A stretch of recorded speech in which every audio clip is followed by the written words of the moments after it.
구두쇠 애인. 가장 큰 상점에는 3,000명의 아가씨들이 일하고 있었고 메이지도 그중 한 명이었다. 18살인 그녀는 남성 장갑 매장의 판매원이었다. 이곳에서 메이지는 두 종류의 인간에 대해 통달하게 되었으니 하나는 백화점에서 장갑을 사는 남자들이었고 다른 하나는 운 없는 남자들을 위해 장갑을 사러 온 여자들이었다. 인간이라는 종에 대한 이 해박한 지식 외에도 메이지는 다른 정보들도 습득했다. 그녀는 나머지 2,999명 동료들의 널리 퍼진 지혜를 귀담아 들었고 몰타 고양이처럼 은밀하고 조심스러운 뇌리 속에 그 지혜를 저장해 두었다. 어쩌면 조물주는 그녀에게 현명한 조언자가 없을 것을 미리 알고서 최고급 모피를 가진 은여우에게 교활함을 주었듯 그녀의 아름다움 속에 영민함이라는 구원책을 섞어 놓았는지도 모른다. 그렇다. 메이지는 아름다웠다. 짙은 금발을 지닌 그녀는 마치 쇼윈도 안에서 버터케이크를 굽는 여인처럼 침착하고 우아한 자태를 뽐냈다. 그녀가 가장 큰 상점의 카운터 뒤에 서 있을 때 당신이 장갑 치수를 재기 위해 줄자 위로 손을 얹는다면 문득 청춘의 여신 헤벨을 떠올리게 될 것이다. 그러다 다시 그녀를 쳐다보면 어쩌다 그녀가 지혜의 여신 미네르바의 눈동자까지 갖게 되었는지 궁금해질 것이다. 매장 감독관이 보지 않을 때면 메이지는 투티, 프루티 껌을 씹었다. 그가 쳐다볼 때면 그녀는 마치 구름을 바라보듯 위를 올려다보며 아련하게 미소 지었다. 그것은 점원 아가씨의 미소다. 만약 당신의 심장이 굳은 살로 단단히 무장되어 있지 않거나 캐러멜을 좋아하지 않거나 큐피드의 장난에 어울릴 준비가 되어 있지 않다면 그 미소를 피하라고 당부하고 싶다. 이 미소는 메이지의 여가 시간을 위한 것이지 백화점을 위한 것이 아니었다. 하지만 감독관은 자신의 몫을 챙겨야만 했다. 그는 백화점의 샤일록 같은 존재다. 그가 킁킁거리며 다가올 때면 그의 콧날은 마치 통행료를 걷는 다리와도 같다. 예쁜 점원을 향한 그의 시선은 추파를 던지거나 아니면 꺼져라고 말하거나 둘 중 하나다. 물론 모든 감독관이 그런 건 아니다. 불과 며칠 전 신문에는 80살이 넘은 감독관에 대한 기사가 실리기도 했으니까. 어느 날 화가이자 백만장자, 여행가이자 시인이며 자동차 애호가인 어빙 카터가 우연히 가장 큰 상점에 들어오게 되었다. 덧붙이자면 그의 방문은 자발적인 것이 아니었다. 어머니가 청동 조각상과 테라코타 인형들 사이에서 시간을 보내는 동안 효심이라는 녀석이 그의 멱살을 잡고 억지로 안으로 끌고 들어온 것이었다. 카터는 잠시 시간을 때우기 위해 장갑 매장 쪽으로 어슬렁거렸다. 마침 장갑을 챙겨오는 걸 잊었기에 실제로 필요하기도 했다. 하지만 그가 장갑 매장에서 일어나는 숱한 로맨스에 대해 들어본 적이 없었기에 그의 행동은 딱히 변명할 필요도 없는 순수한 것이었다. 운명의 장소에 다가갔을 때 그는 머뭇거렸다. 큐피드가 벌이는 이 천박한 직업의 낯선 풍경을 갑자기 의식하게 된 것이다. 요란한 옷차림을 한 서너 명의 값싼 사내들이 카운터 너머로 몸을 기울인 채 중재자인 장갑과 씨름하고 있었고 깔깔거리는 아가씨들은 그들의 교태 섞인 농담에 장단을 맞춰주고 있었다. 카터는 물러서고 싶었지만 이미 너무 깊이 들어와 버렸다. 메이지가 카운터 뒤에서 의문 섞인 눈빛으로 그를 마주했다. 남쪽 바다를 떠다니는 빙산 위로 쏟아지는 여름 햇살처럼 차가우면서도 아름답고 동시에 따스하게 푸른 그 눈빛으로. 그러자 화가이자 백만장자인 어빙 카터의 귀족적으로 창백한 얼굴에 붉은 홍조가 피어올랐다. 수줍음 때문이 아니었다. 그 붉어짐은 지적인 깨달음에서 비롯된 것이었다. 그는 자신이 다른 카운터에서 낄낄거리는 소녀들에게 구애하는 흔해 빠진 젊은이들의 대열에 서 있다는 사실을 순간적으로 깨달았다. 장갑 판매원 아가씨의 호감을 얻고 싶다는 욕망을 품은 채 떡갈나무로 된 만남의 장소에 기대어 있는 자신. 그는 빌이나 잭, 미키와 다를 바 없는 처지가 된 것이다. 그러자 갑자기 그들에 대한 관용이 생겨났고 자신이 지금껏 먹고 자라온 관습에 대한 통쾌하고 용기 있는 경멸이 솟구쳤으며 이 완벽한 피조물을 자신의 것으로 만들겠다는 주저없는 결심이 섰다. 장갑값을 치르고 포장이 끝난 뒤에도 카터는 잠시 머뭇거렸다. 메이지의 장밋빛 입술가에 보조개가 깊게 패었다. 장갑을 산 신사들은 모두 그런 식으로 머뭇거리곤 했으니까. 그녀는 블라우스 소매 위로 푸시케일 것처럼 드러난 팔을 굽혀 진열대 모서리에 팔꿈치를 괴었다. 카터는 지금껏 자신이 완벽하게 주도하지 못하는 상황을 마주해 본 적이 없었다. 하지만 지금 그는 빌이나 잭, 미키보다 훨씬 더 어색하게 서 있었다. 이 아름다운 소녀를 사교적으로 만날 기회는 전혀 없었다. 그는 책이나 소문으로 들었던 점원 아가씨들의 성향과 습관을 떠올리려 애썼다. 어렴풋이 그녀들이 때로는 정식 소개 절차를 엄격히 따지지 않는다는 이야기를 들은 것 같았다. 이 사랑스럽고 순결한 존재에게 파격적인 만남을 제안한다고 생각하니 심장이 쿵쾅거렸다. 하지만 가슴속의 소란스러움이 오히려 그에게 용기를 주었다. 몇 마디의 상냥하고 긍정적인 대화를 나눈 후 그는 카운터 위, 그녀의 손 옆에 자신의 명함을 놓았다. 제가 너무 무례하게 보인다면 용서해 주십시오. 그가 말했다. 하지만 당신을 다시 만날 수 있는 기쁨을 허락해 주시길 간절히 바랍니다. 여기 제 이름이 있습니다. 당신의 지인 중 한 명이 되는 영광을 정중히 부탁드리고 싶습니다. 그런 특권을 받아도 되겠습니까? 메이지는 남자들을, 특히 장갑을 사는 남자들을 잘 알았다. 그녀는 망설임 없이 솔직하고 미소 띤 얼굴로 그의 눈을 바라보며 말했다. 물론이죠. 당신은 괜찮은 사람 같아요. 전 원래 모르는 신사분들과 외출하진 않아요. 그건 숙녀답지 않으니까요. 언제 다시 보고 싶으신데요? 가능한 한 빨리요. 카터가 대답했다. 댁으로 찾아가도 된다면 제가... 메이지가 음악처럼 경쾌하게 웃었다. 어머, 세상에, 안 돼요. 그녀가 단호하게 말했다. 제가 살고 있는 아파트를 한번 보신다면 그런 말 못하실 거예요. 방 3개에 5 식구가 살아요. 제가 남자친구를 데려가면 우리 엄마 표정이 볼만하겠네요. 그럼 어디든 좋습니다. 사랑에 빠진 카터가 말했다. 당신이 편한 곳이라면요. 있잖아요. 메이지가 복숭아꽃 같은 얼굴에 좋은 생각이 떠올랐다는 듯한 표정을 지으며 제안했다. 목요일 밤이 괜찮겠네요. 8번가와 48번가 모퉁이에서 7시 30분에 만나는 거 어때요? 제가 그 근처에 살거든요. 하지만 11시까지는 집에 들어가야 해요. 엄마는 11시 넘어서 밖에 있는 걸 절대 허락 안 하시거든요. 카터는 약속을 지키겠다고 고마운 마음으로 다짐하고는 청동 다이애나상을 구매한 것을 승인받으러 자신을 찾고 있는 어머니에게 서둘러 갔다.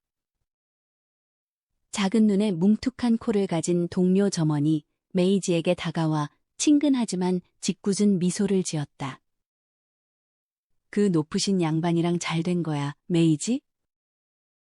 그녀가 허물없이 물었다. 그 신사분이 만나도 되겠냐고 허락을 구했어. 메이지는 거만한 태도로 대답하며 카터의 명함을 블라우스 가슴 속에 찔러 넣었다. 만나도 되냐고? 작은 눈의 동료가 킬킬거렸다. 혹시 월도프 호텔에서 저녁 먹고 자기 자동차로 드라이브 시켜주겠다는 말은 안 했어? 아, 헛소리 좀 그만해. 메이지가 지겹다는 듯 말했다. 네가 언제부터 그렇게 비싼 거에 익숙했다고 그래? 그 소방마차 운전수가 찹수이 식당에 데려간 뒤로 머리만 잔뜩 커져가지고는. 아니, 월도프 얘기는 안 했어. 하지만 명함에 5번가 주소가 찍혀 있으니 그 사람이 저녁을 산다면 주문받는 웨이터 머리에 댕기 따위는 없을 게 확실해. 카터가 어머니와 함께 전기자동차를 타고 가장 큰 상점을 미끄러지듯 빠져나갈 때 그는 둔탁한 통증을 느끼며 입술을 깨물었다. 29 인생에 처음으로 사랑이 찾아왔음을 알았다. 그리고 그 사랑의 대상이 거리 모퉁이에서의 만남을 그토록 쉽게 허락했다는 사실이 비록 자신의 소망에 한 발짝 다가선 것이라 해도 의구심으로 그를 괴롭혔다. 카터는 점원 아가씨들의 삶을 몰랐다. 그녀들의 집이 사람이 살기 힘들 정도로 비좁은 방이거나 가족들로 미어터지는 곳이라는 사실을 몰랐다. 거리의 모퉁이가 그녀들의 응접실이고 공원이 거실이며 거리가 정원 산책로라는 것을. 하지만 그녀들은 자신의 테피스트리 장식 침실에 있는 귀부인들만큼이나 그곳에서 당당한 주인이라는 사실을 그는 알지 못했다.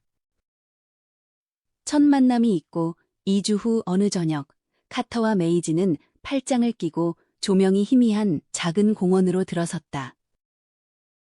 그들은 나무 그늘에 가려진 외딴 벤치를 찾아 앉았다.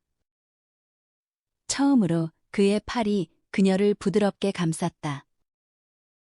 그녀의 금빛 갈색 머리가 편안하게 그의 어깨에 기대어졌다. 아, 좋다. 메이지가 고맙다는 듯 한숨을 쉬었다. 왜 진작 이러지 않았어요? 메이지. 카터가 진지하게 말했다. 내가 당신을 사랑한다는 걸 분명히 알고 있겠죠. 진심으로 청혼합니다. 이제 나에 대해 의심하지 않을 만큼 충분히 알게 되었을 겁니다. 당신을 원해요. 당신을 꼭 내 사람으로 만들어야겠어요. 우리의 신분의 차이 따위는 내게 아무 상관없습니다. 차이라니, 무슨 차이요?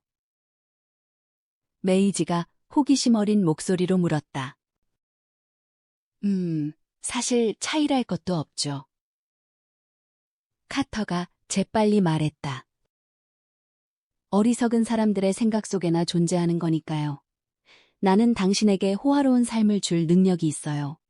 내 사회적 지위는 확실하고 재산도 넉넉합니다. 남자들은 다 그렇게 말하더라. 메이지가 말했다. 그건 다 꼬시려고 하는 소리잖아요. 사실은 델리카트슨 식료품점에서 일하거나 경마장이나 쫓아다니는 거 아니에요? 나 보기보다 그렇게 순진하지 않아요. 원하는 증명은 뭐든지 다 해줄 수 있어요. 카터가 부드럽게 말했다. 난 당신을 원해요, 메이지. 처음 본 날부터 당신을 사랑했어요. 다들 그래요. 메이지가 재미있다는 듯 웃으며 말했다. 말하는 것만 들어보면요. 만약 3번 만났을 때 나한테 반했다는 남자가 있으면 오히려 내가 그 남자한테 홀딱 반해버릴 것 같아요. 제발 그런 말 하지 말아요. 카터가 애원했다. 내 말을 들어봐요, 그대여. 당신의 눈을 처음 들여다본 순간부터 당신은 나에게 세상에서 유일한 여자가 되었어요. 어머, 농담도 참 잘하시네. 메이지가 미소 지었다. 다른 여자들한테도 그런 말 많이 했죠? 하지만 카터는 끈질기게 설득했다. 그리고 마침내 그녀의 사랑스러운 가슴속 깊은 곳 어딘가에 존재하는 얇고 팔랑거리는 점원 아가씨의 영혼에 닿았다. 그의 말은 가벼움 그 자체가 가장 안전한 갑옷이었던 그녀의 심장을 뚫고 들어갔다. 그녀는 진실을 보는 눈으로 그를 올려다보았다. 서늘했던 그녀의 뺨에 따스한 홍조가 피어올랐다. 떨리며 두려움 속에 그녀의 나방 같은 날개가 접히고 사랑이라는 꽃 위에 내려앉으려는 듯 했다. 장갑 카운터 너머의 삶과 그 가능성에 대한 희미한 빛이 그녀에게 밝아오고 있었다. 카터는 그 변화를 감지하고 기회를 몰아붙였다. 나랑 결혼해줘요, 메이지. 그가 부드럽게 속삭였다. 이 지긋지긋한 도시를 떠나 아름다운 곳으로 갑시다. 일도, 비즈니스도 다 있고 인생을 긴 휴가처럼 즐겨요. 당신을 데려가고 싶은 곳이 있어요. 내가 자주 가봤던 곳이죠. 여름이 영원하고 아름다운 해변에 언제나 파도가 넘실거리며 사람들이 아이처럼 행복하고 자유로운 곳을 상상해봐요. 우리는 그 해변으로 가서 당신이 원하는 만큼 머무를 거예요. 그 머나먼 도시 중 한 곳에는 웅장하고 사랑스러운 궁전들이 있고 아름다운 그림과 조각상들로 가득한 탑들이 있어요. 그 도시의 거리는 물로 되어 있어서 사람들은 이동할 때 알아요. 메이지가 갑자기 몸을 일으키며 말했다. 곤돌라. 맞아요. 카터가 미소 지었다. 그럴 줄 알았어. 메이지가 말했다.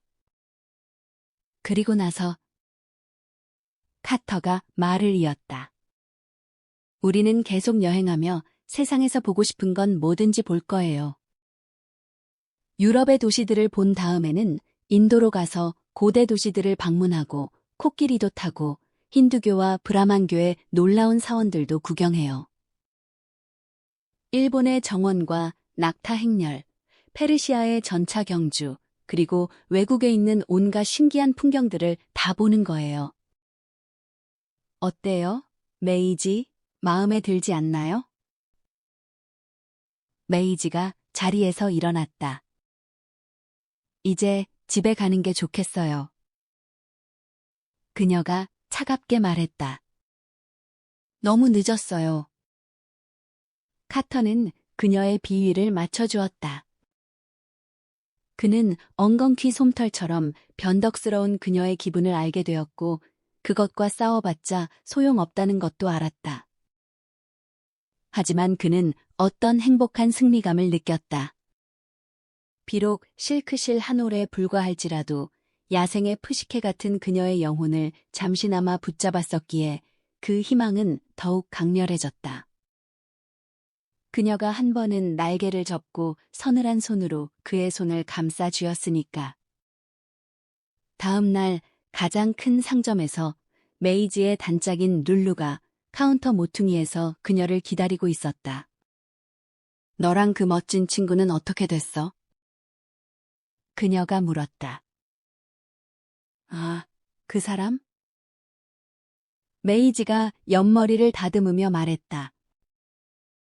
그 사람하고는 이제 끝이야. 룰루, 그 인간이 나한테 뭘 하자고 했는지 아니? 무대에 서자고 했어? 룰루가 숨을 죽이며 물었다. 아니, 그 남잔 너무 째째해. 나한테 결혼하자면서 신혼여행으로 고작 코니 아일랜드 유원지에 가자는 거 있지. 작품 해설. 이 작품은 낭만적인 로맨스로 시작해 씁쓸한 희극으로 끝을 맺는 작가 특유의 반전의 미학이 정점에 달한 작품입니다. 이 소설은 백만장자 카터와 가난한 점원 메이지의 만남을 통해 서로 다른 계급에 속한 두 사람 사이의 인식의 격차가 얼마나 거대한 소통의 벽이 되는지를 보여줍니다. 카터는 자신의 모든 부를 동원해 메이지에게 베네치아의 곤돌라와 이국적인 세계 여행을 약속하며 청혼합니다. 하지만 평생을 백화점과 좁은 아파트, 그리고 저렴한 놀이공원에서만 보낸 메이지에게 카터의 묘사는 전혀 다른 의미로 번역됩니다. 그녀의 좁은 경험 속에서 물로 된 거리와 곤돌라는 기껏해야 서민들의 유원지인 코니 아일랜드를 의미했을 뿐이기 때문입니다.